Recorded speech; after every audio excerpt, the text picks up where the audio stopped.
Continuando con nuestros cuentos de Voltaire, estamos con el cuento de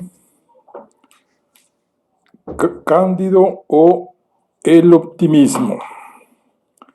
Vamos a iniciar el capítulo 13, de cómo Cándido se vio obligado a separarse de la hermosa Cunegunda y de la vieja. Después de haber oído la historia de la vieja, la bella Cunegunda le rindió todas las pleitesías debidas a una persona de su rango y mérito. Aceptó la propuesta. Rogó a todos los pasajeros que le contaran uno tras otro sus aventuras.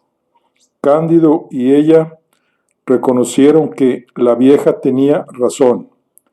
Es una lástima, decía Cándido, que el sabio Pangloss haya sido ahorcado contra toda costumbre, en un auto de fe. Nos diría cosas admirables sobre el mal físico y sobre el mal moral que cubren las tierras y el mar, y yo me sentiría con fuerza suficiente para atreverme a hacerle respetuosamente algunas objeciones. A medida que cada cual contaba su historia, el navío avanzaba. Llegaron a Buenos Aires. Cunegunda, el capitán Cándido y la vieja fueron a casa del gobernador don Fernando de Ibarra y Figueroa, y Mascarenes, y Lampordos, y Sousa. El nombre es evidentemente caricaturesco. Voltaire sacó tales apellidos de sus estudios preparatorios para el ensayo sobre las costumbres. Quizá el primer apellido debiera ser Ibarra. Este caballero tenía el orgullo apropiado para un hombre que lleva tantos apellidos. Hablaba a los hombres con el desdén más noble, con la nariz tan alta, elevando de forma tan despiadada la voz, adoptando un tono tan imponente, afectando un porte tan altivo, que cuando lo saludaban sentían la tentación de pegarle. Le gustaban las mujeres hasta el delirio. Cunegunda le pareció lo más hermoso que había visto nunca. Lo primero que hizo fue preguntar si era la esposa del capitán. El aire con que hizo esta pregunta alarmó a Cándido.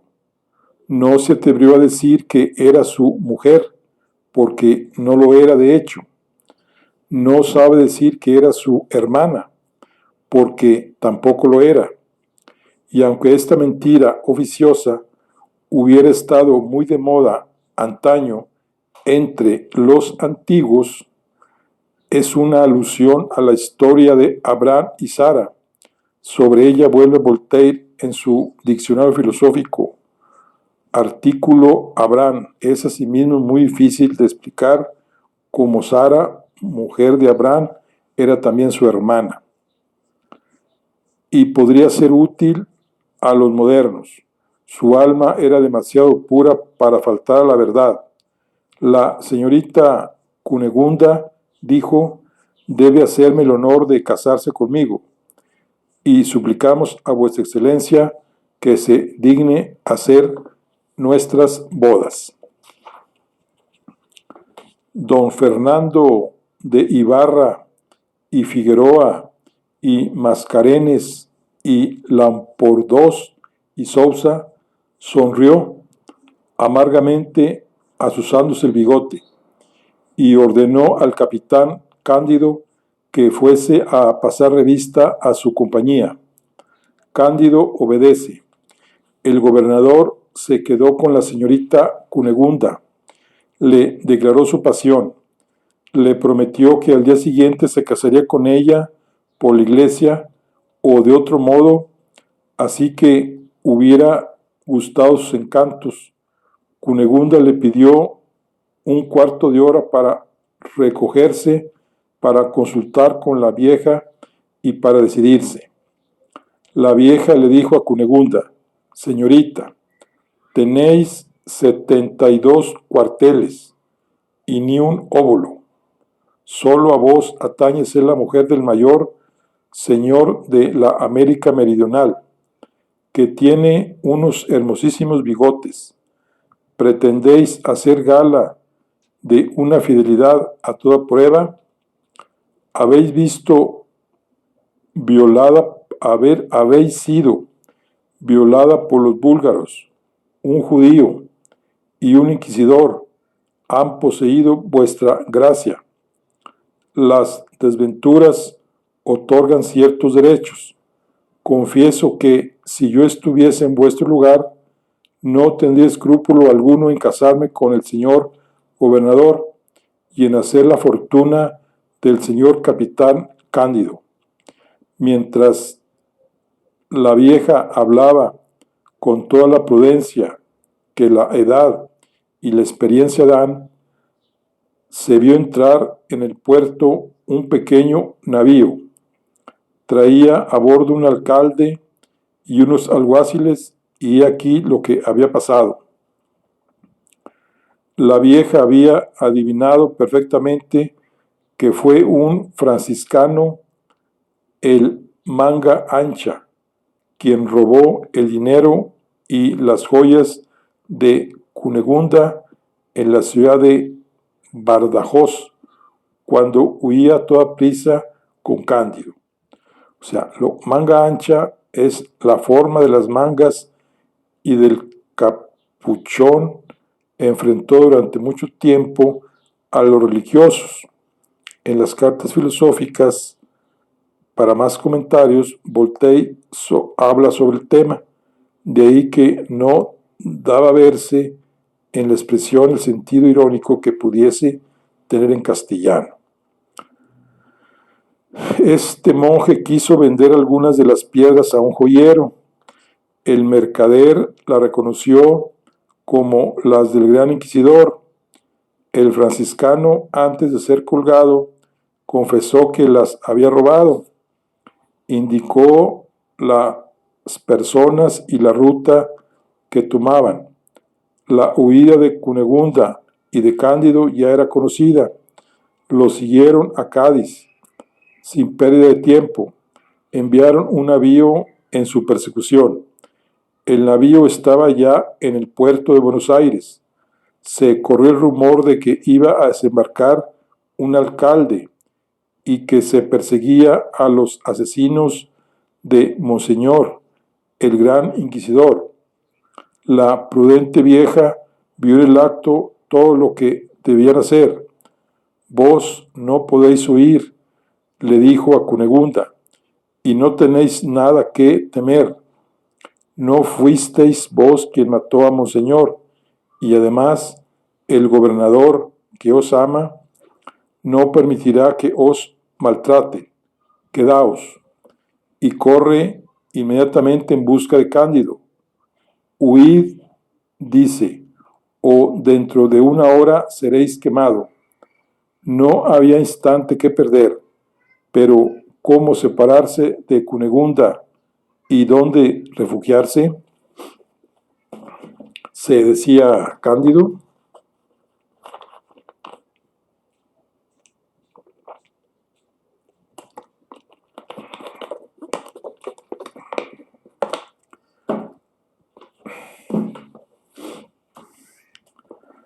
Capítulo 14. De cómo Cándido y Cacambo fueron recibidos entre los jesuitas del Paraguay. Aquí en los ensayos sobre las costumbres, el capítulo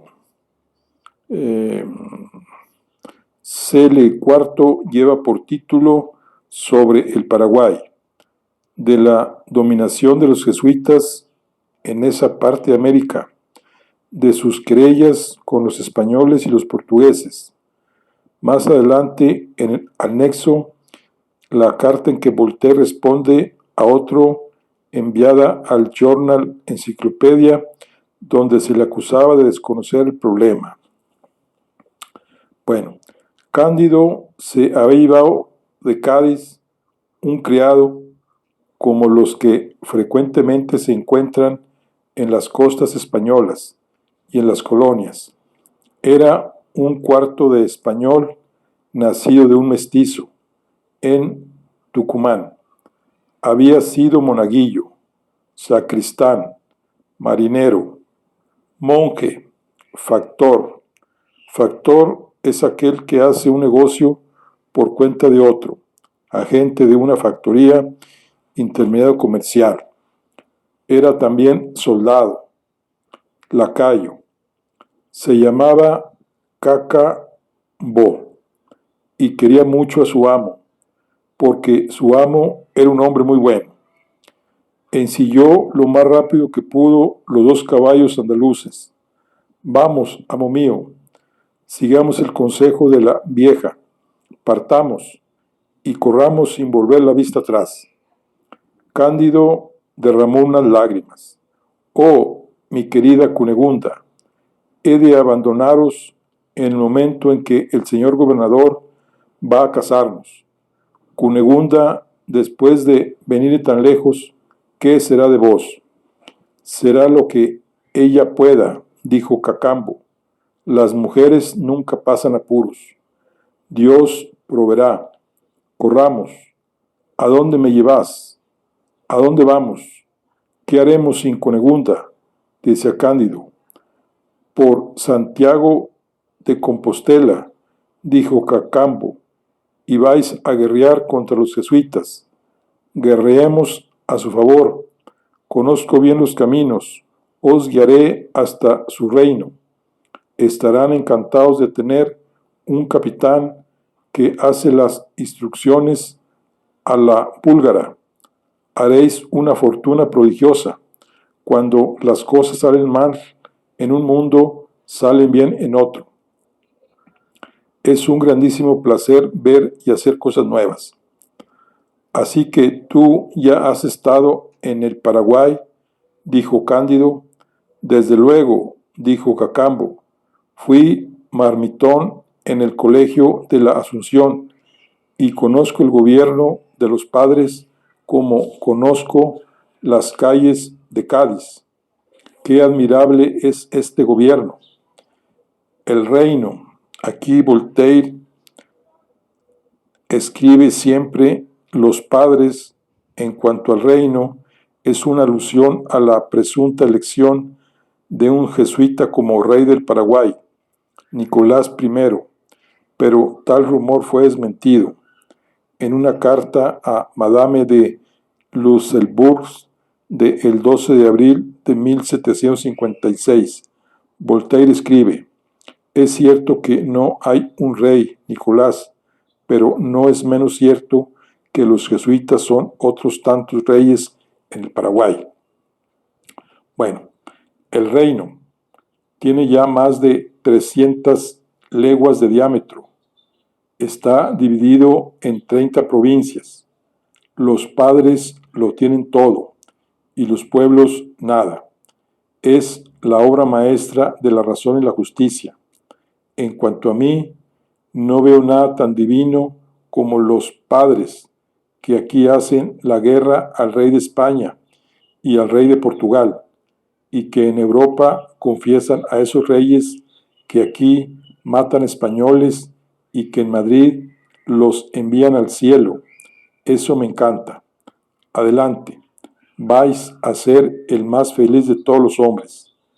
Qué placer recibirían los padres cuando sepan que les llega un capitán que conoce las instrucciones búlgaras.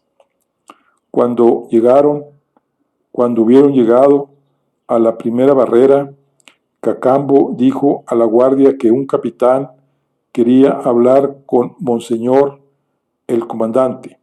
Fueron a avisar a la guardia. Un oficial paraguayo corrió a los pies del comandante para dar la noticia. En primer lugar, Cándido y Cacambo fueron desarmados. Luego les quitaron sus 2 caballos andaluces. Los 2 extranjeros son introducidos en medio de 2 filas de soldados. El comandante estaba al final, con el bonete de 3 cuernos en la cabeza, la sotana remangada, la espada al costado y el espontón en la mano. Hace una señal, y en el acto 24 soldados rodean a los 2 recién llegados. Un sargento les dice que hay que esperar, que el comandante no puede hablarles, que el reverendo padre provincial no permite que ningún español abra la boca en su presencia ni permanezca más de 3 horas en el país. ¿Y dónde está el reverendo padre provincial?, dice Cacambo. Está en el desfile después de haber dicho misa, respondió el sargento, y no podréis besar sus espuelas hasta dentro de 3 horas.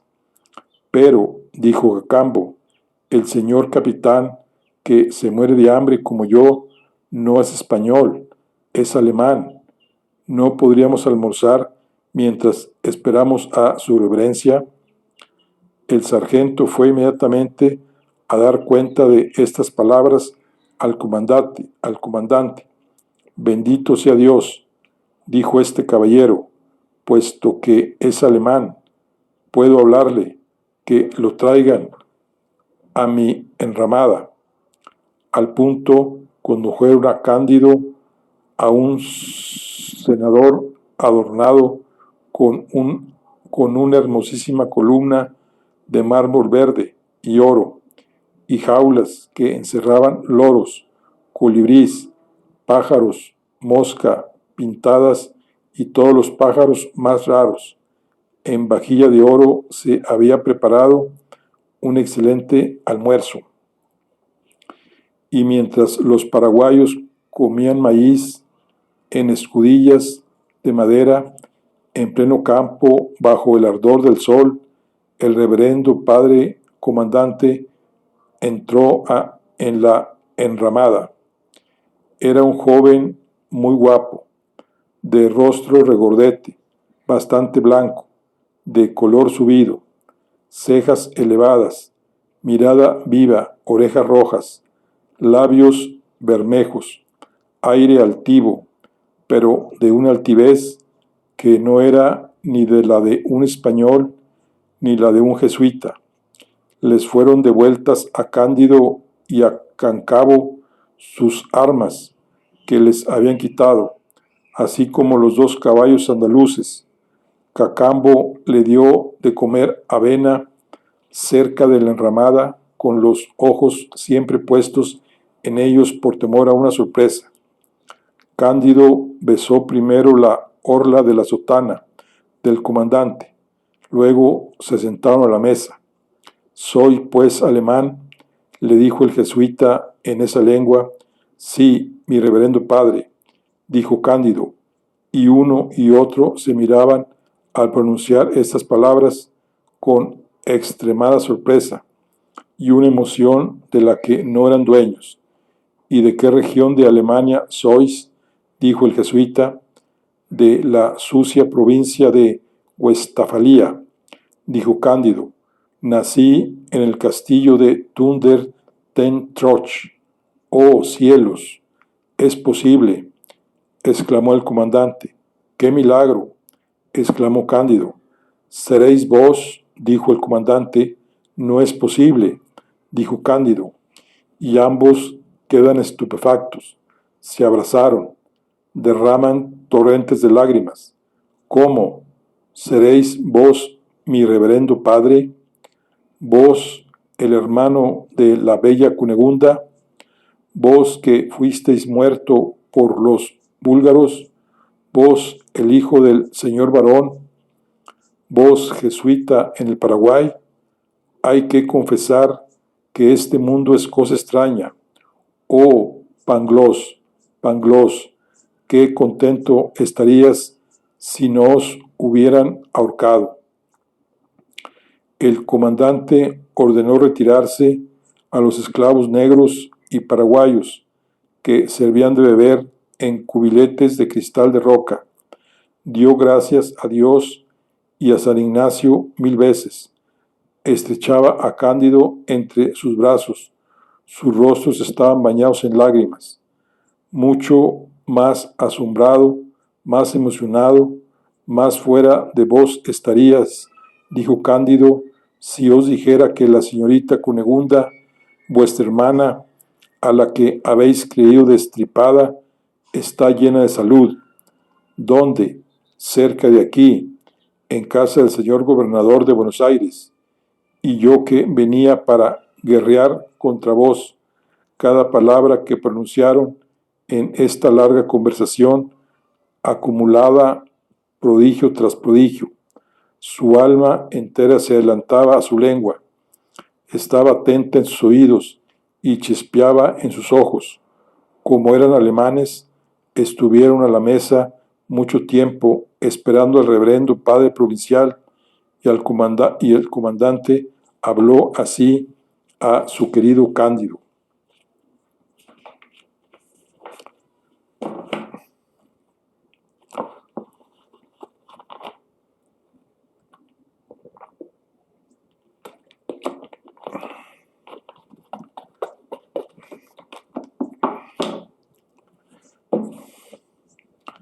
Capítulo 15. De cómo Cándido mató al hermano de su querida Cunegunda. Toda mi vida tendré presente en la memoria el día horrible en que vi matar a mi padre y a mi madre y violar a mi hermana. Cuando los búlgaros tuvieron que retirarse, nadie encontró a mi adorable hermana y en una carreta nos pusieron a mi padre, a mi madre y a mí, junto con 2 criadas y 3 niños de pecho degollados para llevaros a enterrar a una capilla de jesuitas, a 2 leguas del castillo de mis padres. Un jesuita nos roció con agua bendita. Estaba horriblemente salada. Algunas gotas me entraron en los ojos. El padre se dio cuenta de que mis párpados hacían un pequeño movimiento, puso la mano sobre mi corazón y lo sintió palpitar. Fui socorrido y al cabo de 3 semanas ya estaba curado. Sabéis, mi querido Cándido, que yo era muy guapo. Me volví todavía más. Por eso el reverendo padre Kraust, o sea, aquí Voltaire utiliza el apellido de un padre jesuita, Kraust, confesor de la Delfina y rector del colegio de Colmar, al que se enfrentó durante su estancia en esa ciudad a principios de 1754 y tras sus desventuras alemanas. Bueno, pues el reverendo padre Kraust, superior de la casa, sintió por mí la amistad más tierna. Me dio el hábito de novicio. Algún tiempo después fui enviado a Roma. El padre general necesitaba una leva de jóvenes jesuitas alemanes. Los soberanos del Paraguay reciben el menor número posible de jesuitas españoles. Prefieren los extranjeros, de los que se creen más dueños. Me juzgó idóneo el reverendo padre general para venir a trabajar en esta viña. Partimos un polaco, un tirol y yo. Al llegar, fui honrado con el subdiaconado y con un tenientazgo. En la actualidad soy coronel y sacerdote. Recibiremos con energía a las tropas del rey de España. Os respondo de que serán excomulgadas y derrotadas. La providencia os envía aquí para secundarnos. Pero es cierto que mi querida hermana Cunegunda está cerca de aquí, en casa del gobernador de Buenos Aires. Cándido le aseguró mediante juramento que nada era más cierto. Sus lágrimas empezaron a correr de nuevo. El varón no se cansaba de abrazar a Cándido, lo llamaba su hermano, su salvador. Ah, le dijo, quizá, mi querido Cándido, podamos entrar juntos como vencedores en la ciudad y recuperar a mi hermana Cunegunda. Es cuanto deseo, dijo Cándido, porque contaba con casarme con ella, y todavía lo espero. Vos, insolente, respondió el varón, tendréis la desvergüenza de casaros con mi hermana que tiene 72 cuarteles. Muy descarado me parecéis para osar hablarme de un designio tan temerario. Cándido, petrificado ante semejantes palabras, le respondió, mi reverendo padre, todos los cuarteles del mundo no significan nada. He arrancado a vuestra hermana de los brazos de un judío y de un inquisidor. Ella me está muy agradecida y quiere casarse conmigo. Maese Pangoló siempre me dijo que los hombres son iguales, y os aseguro que me casaré con ella. Eso ya lo veremos, bribón, dijo el jesuita varón de Tundertentroch, y al mismo tiempo le soltó un fuerte golpe con la parte plana de la espada en el rostro. Cándido saca al instante la suya y la hunde hasta las guardas en el vientre del varón jesuita, pero al sacarla, todo humeante, se echó a llorar. ¡Ay, Dios mío!, dijo, he matado a mi antiguo amo, a mi amigo, a mi cuñado. Soy el mejor hombre del mundo y he matado a 3 hombres, y de los 3, 2 eran sacerdotes. Cacambo, que estaba de centinela en la puerta de la enramada, acudió. Solo nos queda vender cara nuestra vida, le dijo a su amo. Sin duda van a entrar en la enramada. Hay que morir con las armas en la mano. Cacambo, que se las había visto en muchas otras, no perdió la cabeza. Le quitó el traje de jesuita al varón, lo puso sobre el cuerpo de Cándido, le dio el bonete cuadrado del muerto y le hizo montar a caballo. Todo esto ocurrió en un abrir y cerrar de ojos. Galopemos, amo. Todo el mundo os tomará por un jesuita que va a dar órdenes y habremos pasado las fronteras antes de que puedan correr tras de nosotros.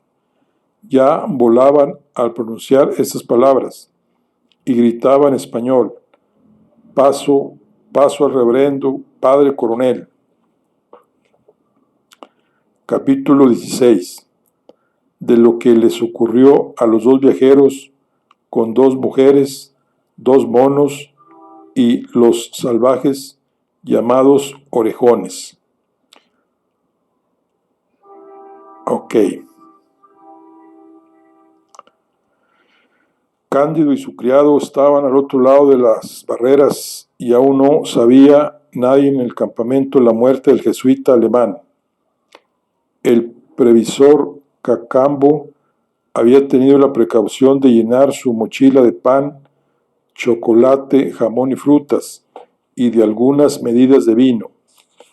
Con sus caballos andaluces penetraron en un paraje desconocido, en el que no descubrieron ninguna ruta. Finalmente, ante ellos se ofreció una hermosa pradera surcada por riachuelos. Nuestros 2 viajeros dejan pacer a sus monturas. Cacambo propone a su amo comer y le da ejemplo. ¿Cómo quieres que coma jamón?, decía Cándido, cuando he matado al hijo del señor barón, y cuando me veo condenado a no volver en mi vida a ver a la bella Cunegunda. ¿De qué me servirá prolongar mis miserables días si debo pasarlos lejos de ella, de remordimientos y desesperación?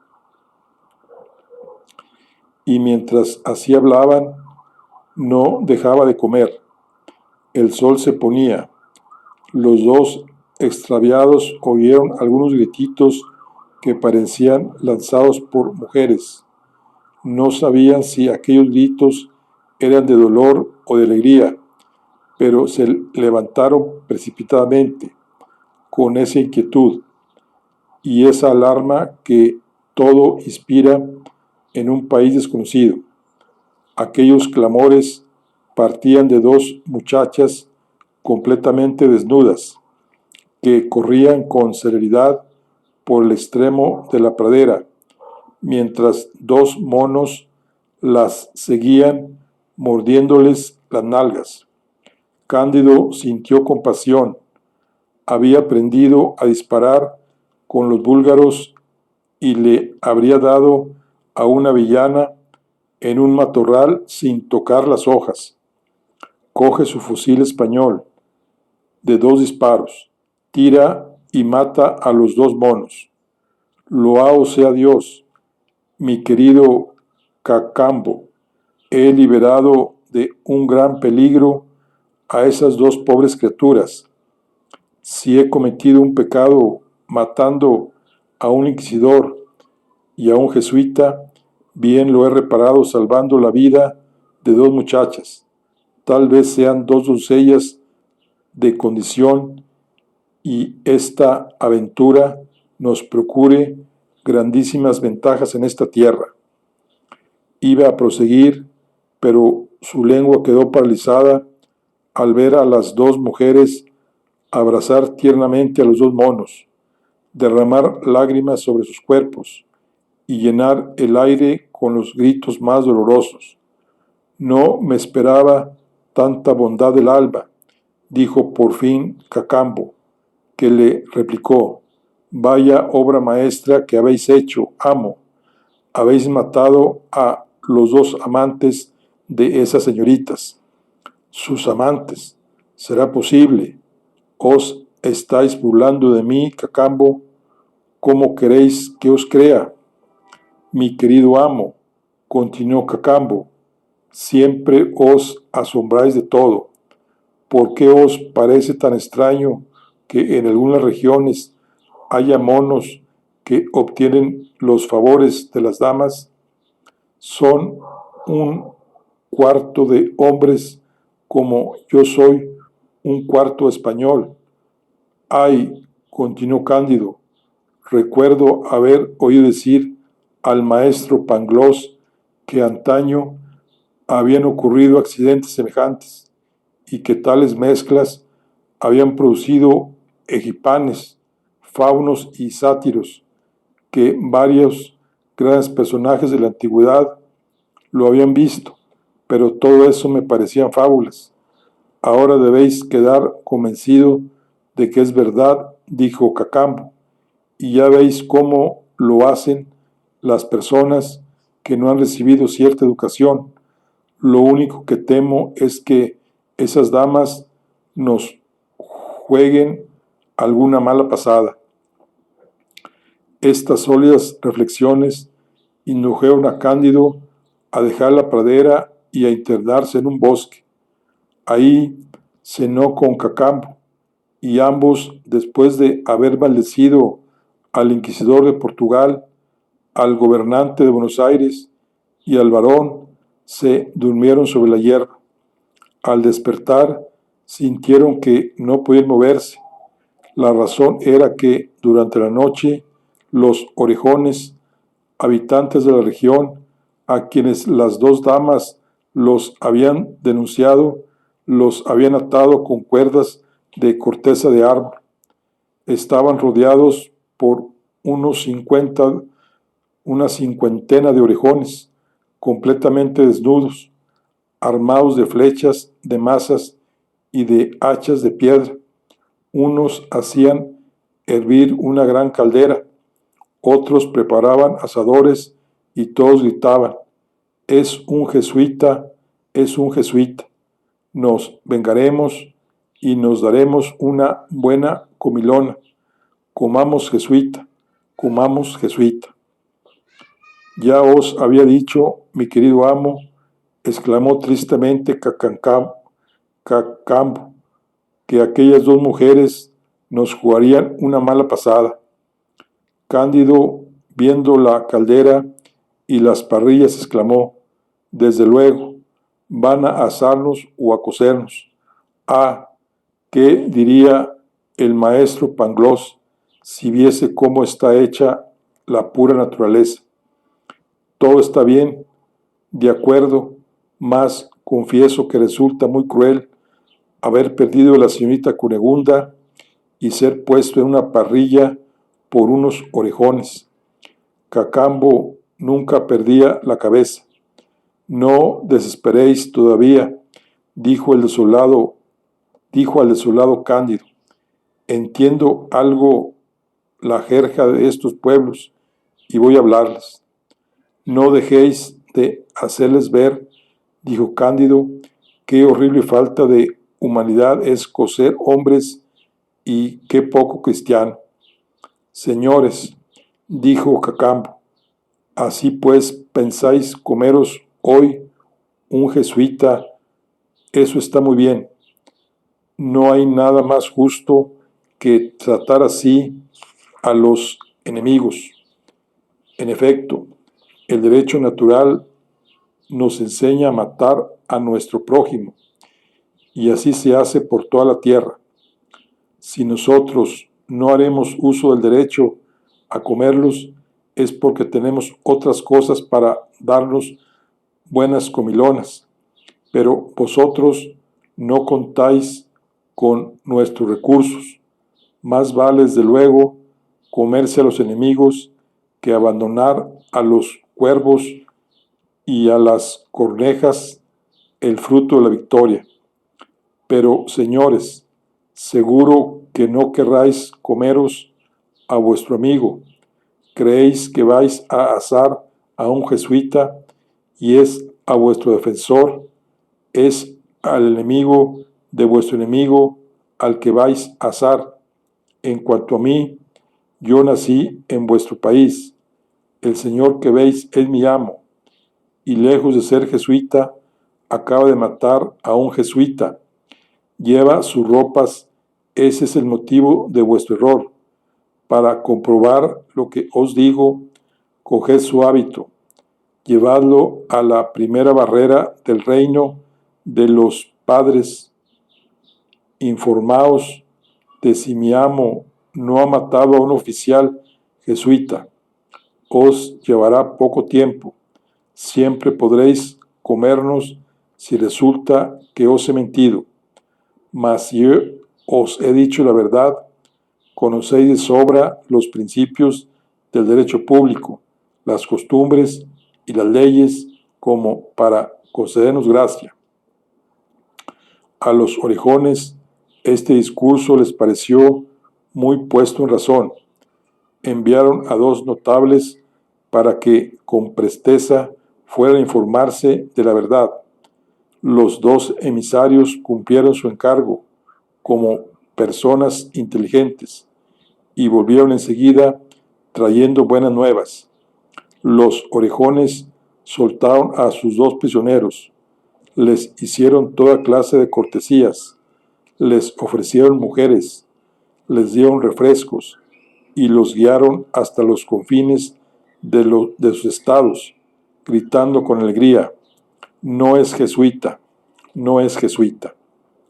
Cándido no se cansaba de admirar la causa de su liberación. Qué pueblo, decía, qué hombres, qué costumbres. Si no hubiera tenido la dicha de atravesar de una buena estocada el cuerpo del hermano de la señorita Cunegunda, me habrían comido sin remisión. Pero después de todo, la pura naturaleza es buena, porque estas gentes, en lugar de comerme, me han rendido 1000 pleitesías cuando han sabido que no era jesuita.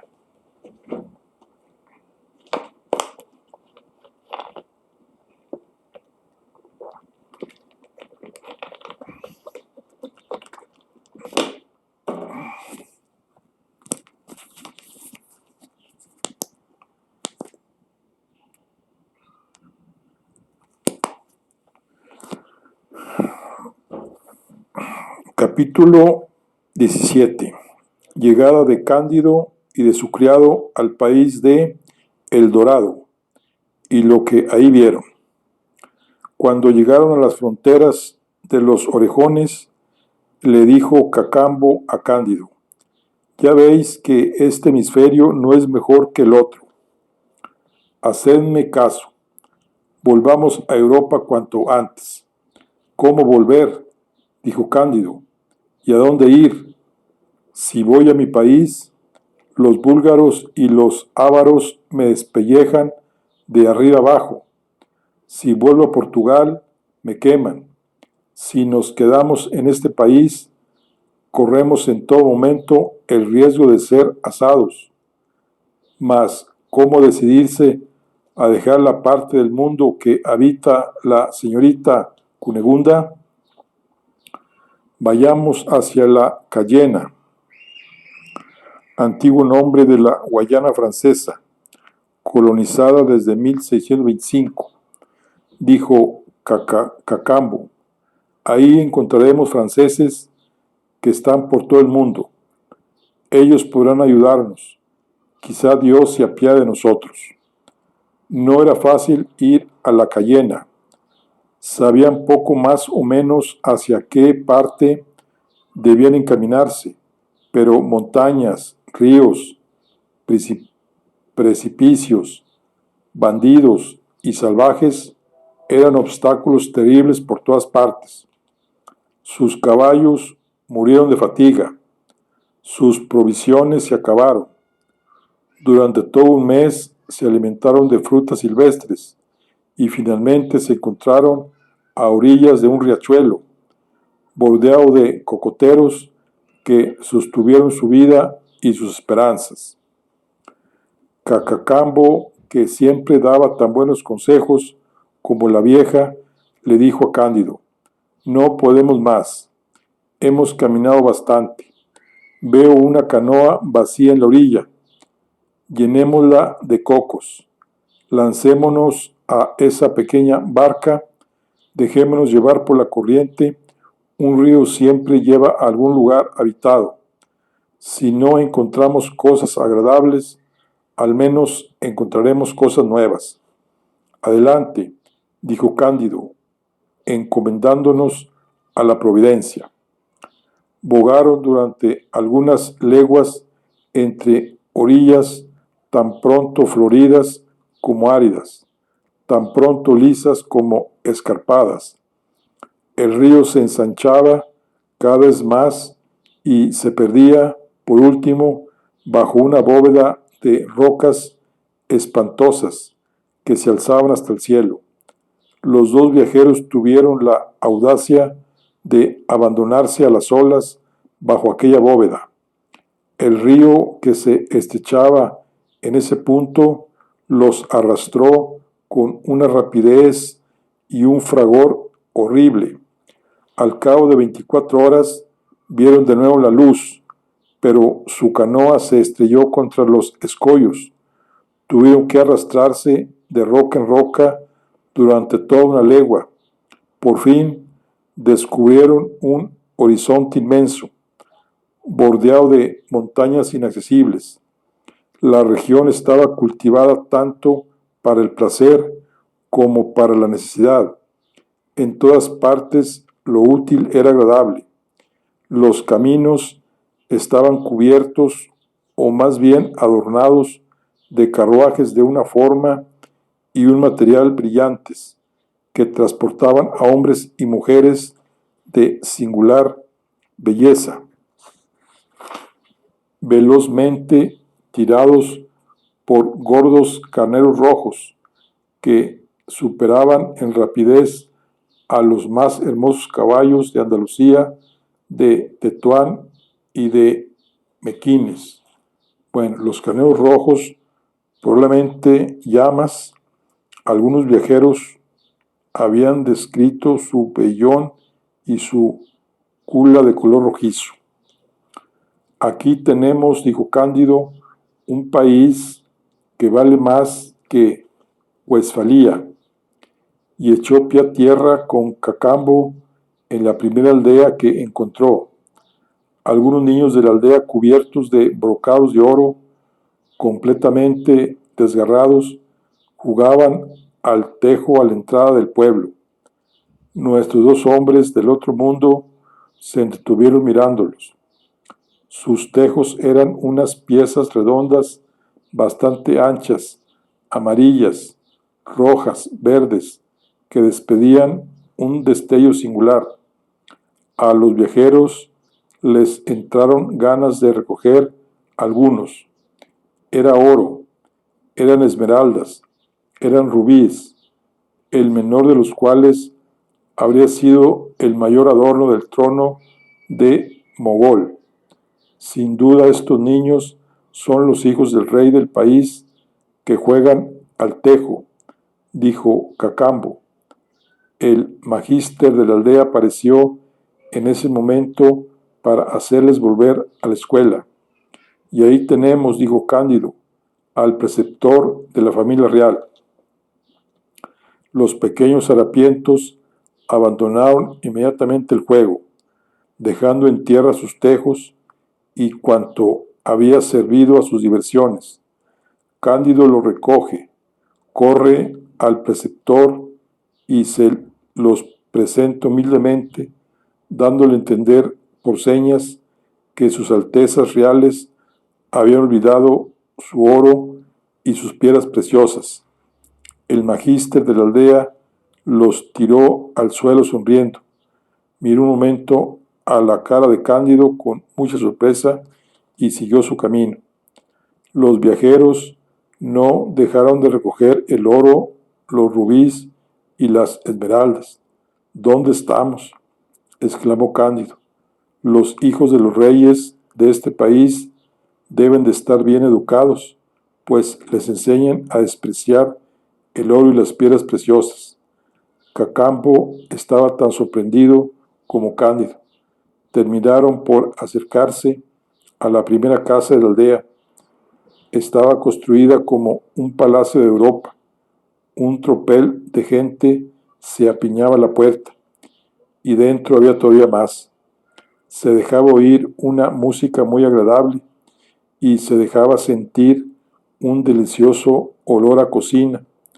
Cacambo se acercó a la puerta y oyó que hablaban peruano.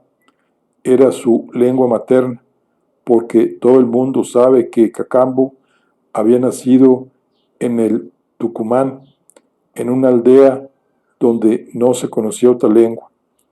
Yo os serviré de intérprete, le dijo a Cándido. Entremos, esto es un figón. Al punto dos mozos y dos mozas de la hostería, vestidos con paño de oro y con el pelo anudado por cintas, los invitaban a sentarse a la mesa del hostelero. Se sirven 4 potajes cada uno de ellos, guarnecido en 2 horas un kuntur,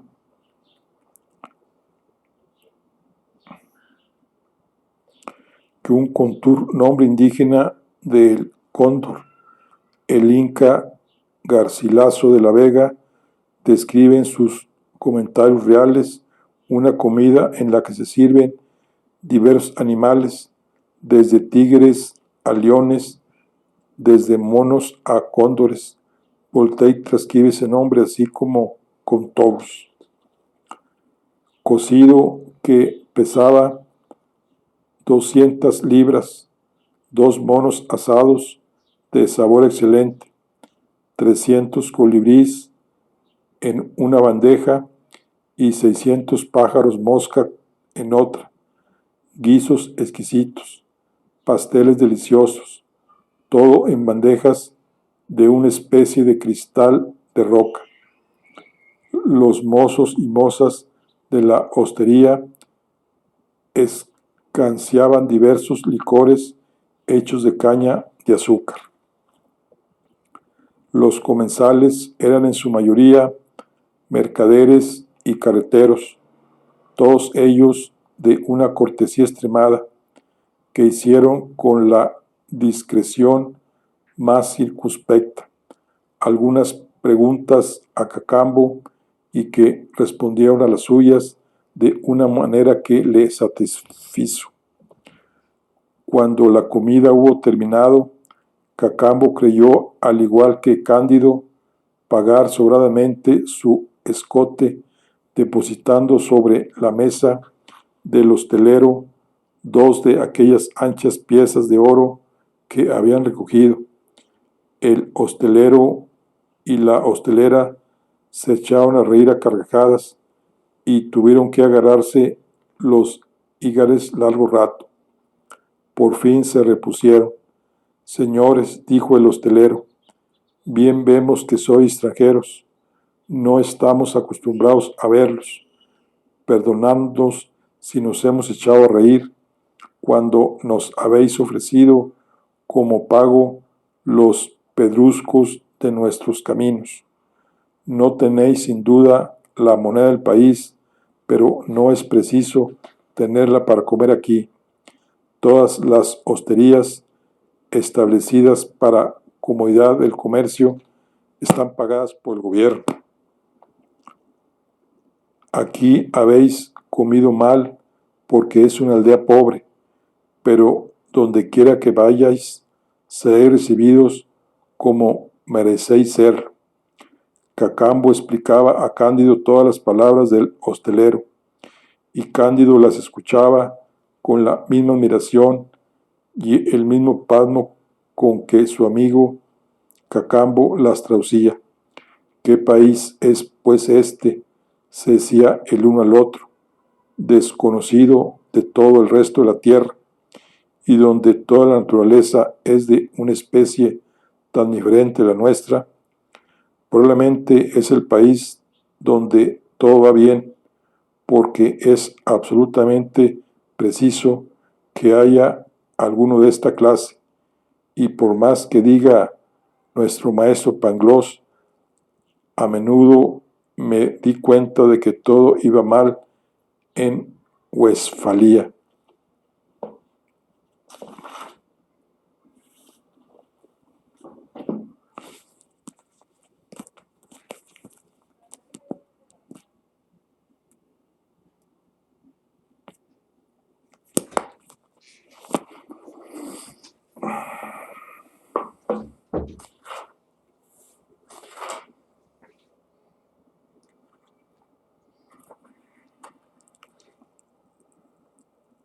Capítulo 18.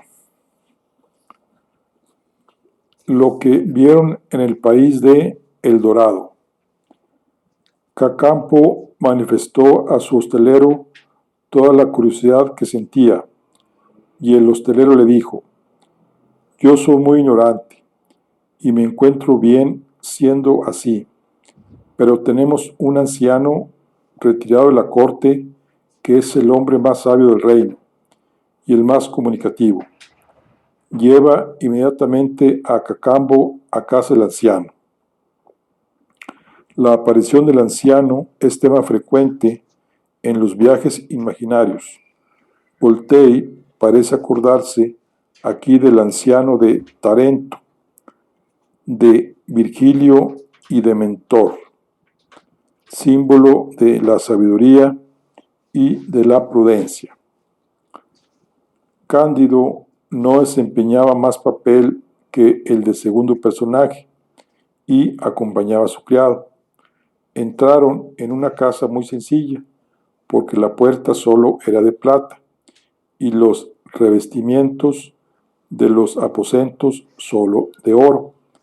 aunque labrados con tanto gusto que no desmerecían a los más ricos. La antecámara, en verdad, solo estaba repujada de rubíes y esmeraldas, pero el orden en que todo se hallaba dispuesto reparaba con creces la extremada sencillez. El anciano recibió a los dos extranjeros sobre un sofá acolchonado de plumas de colibrí y mandó que les sirvieran licores en vasos de diamante, tras lo cual satisfizo su curiosidad en estos términos. Tengo 172 años y por mi difunto padre, escudero del rey, supe de las sorprendentes revoluciones del Perú de las que había sido testigo. El reino en que estamos es la antigua patria de los incas, que salieron de ella de manera muy imprudente para ir a someter una parte del mundo y que a la postre fueron destruidos por los españoles. Los príncipes de su familia que permanecieron en su país natal fueron más prudentes. Con el consentimiento de la nación, ordenaron que ningún habitante saliese jamás de nuestro pequeño reino, y eso ha conservado nuestra inocencia y nuestra felicidad. Los españoles tuvieron un conocimiento confuso de este país, lo llamaron El Dorado, y un inglés llamado Caballero Raleigh se acertó incluso hace unos 100 años, pero como estamos rodeados de montañas inaccesibles y precipicios, hasta ahora siempre hemos estado al abrigo de la rapacidad de las naciones de Europa, que sienten una furia inconcebible por los pedruscos y por el barro de nuestra tierra, y que para conseguirlos matarían hasta el último de los nuestros. Bueno, aquí hablan de el caballero Raleigh, que es Walter Raleigh, 1552-1618, navegante y estadista inglés. Buscó inútilmente El Dorado, después de ser liberado de la Torre de Londres, donde pasó 14 años tras una sentencia de muerte. En esa prisión escribió una historia del mundo y descubrimiento de las Guayanas. Puesto en libertad, volvió a sus proyectos de colonización de las Guayanas y a sus sueños de ricos filones auríferos en el Orinoco. Sus expediciones acabaron en fracaso por atacar durante a ellas a una potencia amiga de Inglaterra, como lo era España en ese momento. Fue apresado. A falta de medios legales para condenarlo a muerte, se le aplicó la sentencia de 14 años y fue decapitado en Londres. La conversación fue larga. Giró sobre la forma del gobierno, sobre las costumbres, sobre las mujeres, sobre los espectáculos públicos, sobre las artes. Finalmente, Cándido, que siempre había sentido afición por la metafísica, hizo que Cacambo preguntase si en el país había alguna religión. El anciano se sonrojó un poco. ¿Cómo?, dijo. ¿Podéis dudarlo? ¿No temáis acaso, nos tomáis acaso por ingratos? Cacambo preguntó humildemente cuál era la religión de El Dorado. El anciano volvió a sonrojarse. ¿Es que puede haber dos religiones?, dijo. Tenemos, según creo, la religión de todo el mundo. Adoramos al Dios de la noche, a la mañana. ¿No adoráis más que a un solo Dios?, dijo Cacambo. que seguía sirviendo de intérprete a las dudas de Cándido. Desde luego, dijo el anciano, no hay ni dos, ni tres, ni cuatro. Os confieso que las gentes de vuestro mundo hacen preguntas muy singulares. Cándido no se cansaba de interrogar al buen anciano. Quiso saber cómo se rezaba a Dios en El Dorado. No le rezamos, dijo el buen y respetable sabio. No tenemos nada que pedirle.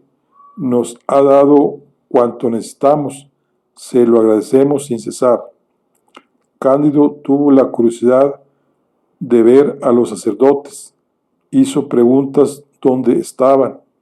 El buen viejo sonrió. Amigos míos, dijo, todos nosotros somos sacerdotes.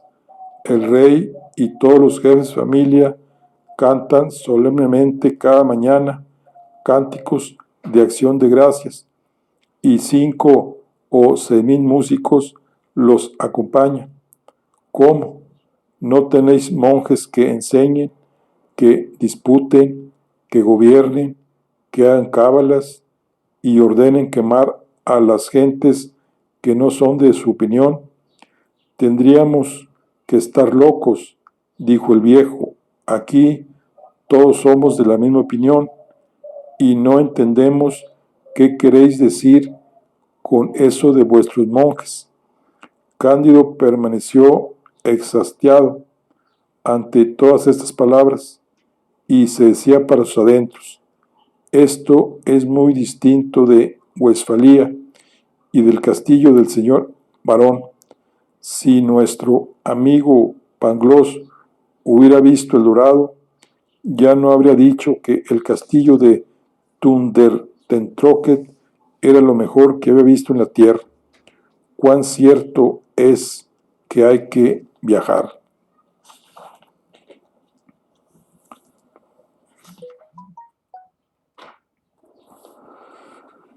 Tras esta larga conversación, el buen viejo mandó enganchar una carroza de 6 carneros y dio 12 de sus criados a los 2 viajeros para llevarlos hasta la corte. Perdonadme si mi edad me priva del honor de acompañaros, les dijo. El rey os recibirá de forma que no quedaréis descontentos y sin duda perdonaréis los usos del país si hay alguno que os desagrada. Cándido y Cacambo suben a la carroza. Los 6 carneros volaban y en menos de 4 horas llegaron al palacio del rey, situado en un extremo de la capital. El pórtico era de 220 pies de alto y 100 de ancho. Es imposible expresar de qué materia estaba hecho. Como es fácil suponer, la superioridad que tenía sobre esos pedruscos y sobre esa arena que nosotros llamamos oro y pedrería eran prodigiosa. 20 hermosas doncellas de la guardia recibieron a Cándido y a Cacambo al apearse la carroza. Los condujeron a los baños, los vistieron con ropas de un tejido de plumas de colibrí, tras lo cual los altos oficiales y las altas oficiales de la corona los llevaron al pabellón de su majestad, en medio de 2 filas de 1,000 músicos cada una, según la costumbre ordinaria. Cuando se acercaron a la sala del trono, Cacamo preguntó a un alto oficial cómo debía saludar a su majestad, si se hincaban de hinojos o echaban cuerpo a tierra, si se ponían las manos sobre la cabeza o en el trasero, si se lamían el polvo de la sala. En una palabra, ¿cuál era el ceremonial? La costumbre, dijo el alto oficial, es abrazar al rey y besarle ambas mejillas. Cándido y Cacambo saltaron al cuello de su majestad, que lo recibió con toda la gracia imaginable y que cortésmente los invitó a comer. Mientras llegaba la hora, les enseñaron la ciudad, los edificios públicos, cuya altura alcanzaban las nubes, los mercados ornados con 1000 columnas, las fontanas de agua pura, las fontanas de agua rosa, las de licores de caña de azúcar que manaban continuamente en grandes plazas adoquinadas con una especie de pedrería que exhalaba un olor semejante al del clavo y la canela. Cándido pidió ver el Tribunal de Justicia, el Parlamento. Le dijeron que no lo sabía y que no se pleitaba jamás. Quiso saber si había cárceles y le dijeron que no. Lo que más le sorprendió y lo que le causó el mayor placer fue el Palacio de las Ciencias, donde vio una galería de 2000 pasos, totalmente llena de instrumentos de matemáticas y de física. Después de haber recorrido durante toda la tarde poco más o menos la milésima parte de la ciudad, los llevaron de nuevo a la casa del rey. Cándido se sentó a la mesa entre su majestad, su criado Cacambo y varias damas. Nunca hubo mejor festín y nunca hubo más ingenio en una comida en el que tuvo su majestad. Cacambo explicaba las agudezas del rey. Cándido, a pesar de estar traducidas, seguían pareciéndole agudas. De cuanto asombraba a Cándido, no era eso lo que menos le asombró. Pasaron un mes en aquel hospicio. Cándido no cesaba de decir a Cacambo: te lo repito una vez más, amigo mío, ten por cierto que el castillo en que nací no puede compararse con el país en que estamos. Pero en fin, la señorita Cunegunda no está aquí y vos tenéis, sin duda alguna, querida en Europa. Si nos quedamos aquí, solo seremos como los demás, mientras que si volvemos a nuestro mundo, solo con 12 carneros cargados de pedruscos de El Dorado, seremos más ricos que todos los reyes juntos. No tendremos que temer más a los inquisidores y fácilmente podremos recuperar a la señorita Cunegunda. Estas palabras agradaron a Cacambo.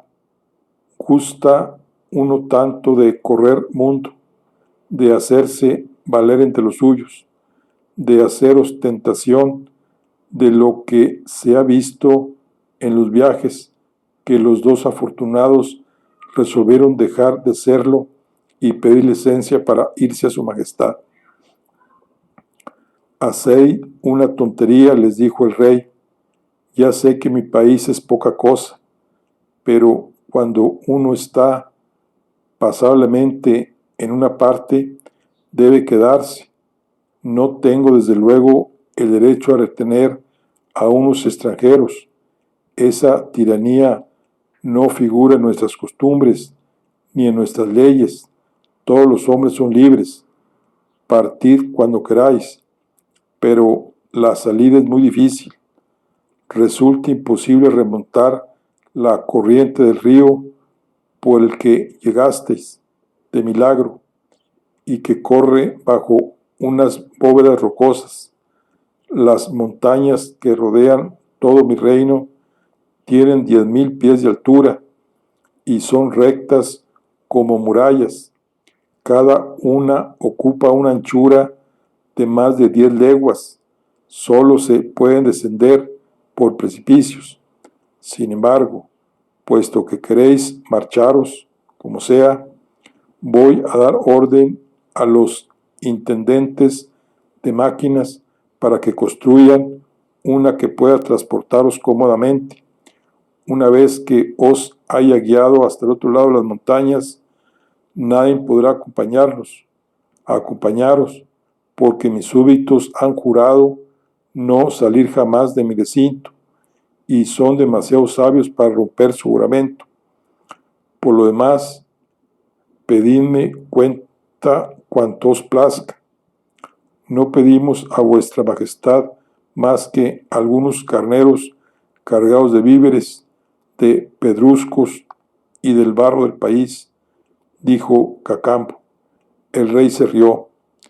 No concibo, dijo, la afición que vuestras gentes de Europa sienten por nuestro barro amarillo, pero llevaos cuanto queráis y que os aproveche. E inmediatamente ordenó a sus ingenieros construir una máquina capaz de izar a aquellos dos extraordinarios hombres fuera del reino. 3,000 buenos físicos trabajaron en ella. Al cabo de 15 días estuvo lista y no costó más de 20 millones de libras esterlinas en moneda del país. Pusieron sobre la máquina a Cándido y a Cacambo. Había 2 grandes carneros rojos con sillas y bridas para que le sirvieran de montura una vez que hubieran franqueado las montañas. 20 carneros de albarda cargados de víveres, 30 que llevaban presentes de lo que el país tiene de más curioso, y 50 cargados de oro, pedrerías y diamantes. El rey abrazó tiernamente a los 2 vagabundos.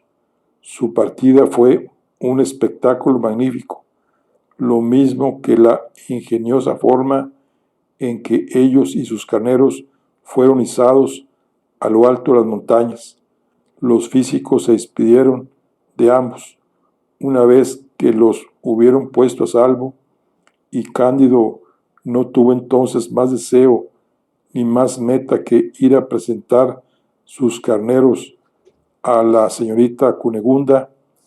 Ya tenemos, dijo, con qué pagar al gobernador de Buenos Aires, si es que la señorita Cunegunda puede ser puesta a precio.